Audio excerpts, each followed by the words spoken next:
evening. Yan, nakalinis na kami. Ito yung aming guest house. May guest kami bukas, kaya general cleaning kami dito sa aming guest house. Ito yung guest house nila. This one, ito yung pinaka-kitchen. Yan, guys. Ganda ng kitchen nila. Ang cute. Yan. May microwave, may washing, talagang American style ba. May rep. Ito yung freezer, walang laman. Bukas pa yan, guys. Ito yung lutuan. So, yan yung sitting room. Ito naman yung bedroom. Yan. Maglagay kami ng bedsheet. Naglinis muna kami, guys. Tapos, ito na yung bathroom. Yan. So, medyo okay na. Malinis na, guys. Yan. General cleaning kami ngayon ni Angelo Vlog. Nilinis namin yan. Yan. Maglagay na kami ng bedsheet. Ito yung first room. Combine ang sitting room. Tsaka kitchen. Then, this pathway going to second room. May guest kami bukas, kaya ayan, guys. So, ito yung pinaka-sitting room. What are you doing? Pinunasan na yun eh.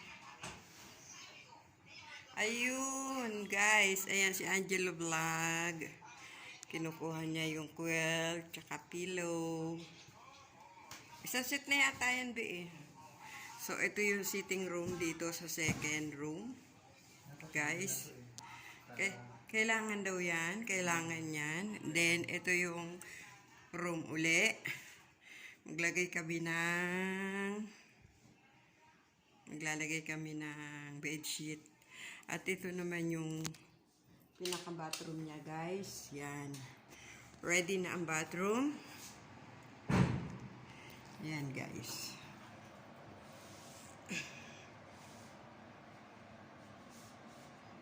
Yan. Malinis na siya. Malinis na. Nilinis-linis. Kasi may guest kami bukas. Yan. Ito yung second room. Lagay kami ng mga bedsheet. Ayan.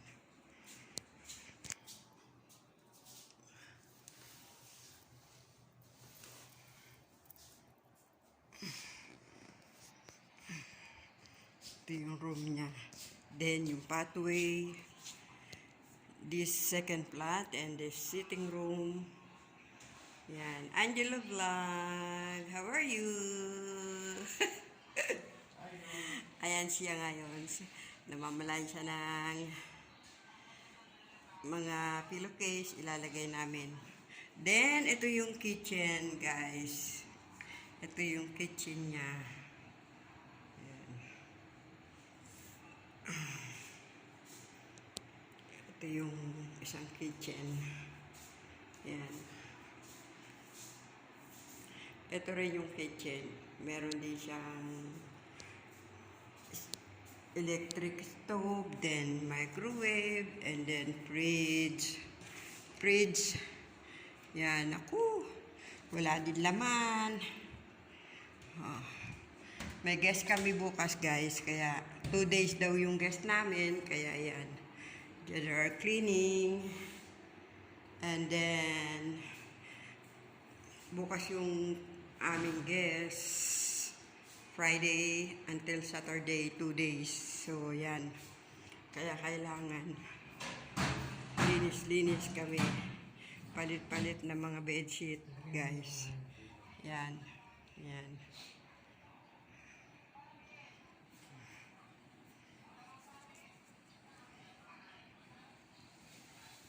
Okay, guys.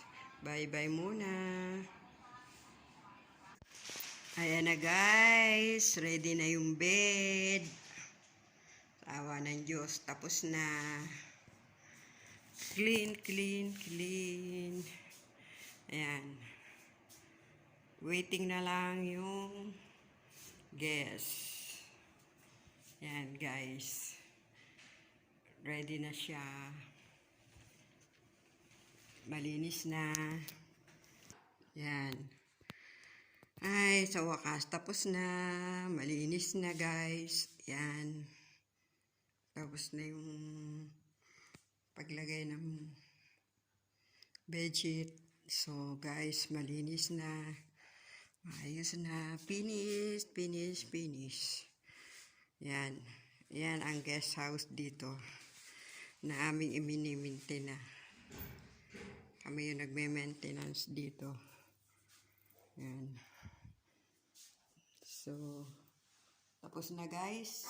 Patayin ko na muna ang ilaw. Yan. Tapos na. Ayan yung pathway. Palabas. Yan. So, yan, guys. Tapos na kami. Ito na yan. May guest bukas. Malinis na. Guys, ayan yung labas. Dito. Yan. Ito yung labas ng bahay. Yan. Talaga summer na, mainit na ang panahon. Ayan, guys. Tahimik na tahimik. Walang katao-tao sa labas. Kasi may curfew. Okay, guys. Bye for a while.